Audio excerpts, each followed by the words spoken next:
আচ্ছা দেখো কি বলছে তোমাদের কোশ্চেনে, এর সাপেক্ষে বি এর যে প্রতিসরণাঙ্ক সেটা বের করতে হবে। আগে এটা খেয়াল করে দেখবা যে কার সাপেক্ষে বলছে, বি এর সাপেক্ষে নাকি এর সাপেক্ষে। এর সাপেক্ষে বি এর প্রতিসরণাঙ্ক, এর সাপেক্ষে যেটা সাপেক্ষে বলবে সেটা কোথায় যাবে, মানে ইটা এর আগে বসবে, এবং তুমি যদি ভগ্নাংশ আকারে দেখো তাহলে এটা নিচে বসবে। এগুলো হচ্ছে বাংলা কথা, ঠিক আছে, সোজা কথা, সেজন্য এরকমভাবে বললাম।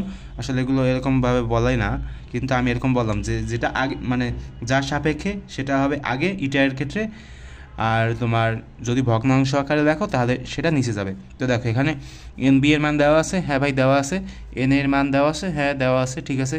তো মান দেওয়া আছে, এখন কি করব, এখন ক্যালকুলেশন করো, যেটা আসবে সেটা হচ্ছে 0.83, ঠিক আছে। তো 0.83 আছে তোমাদের অ্যান্সার। তো এরকমভাবে এগুলো বের করার চেষ্টা করবা।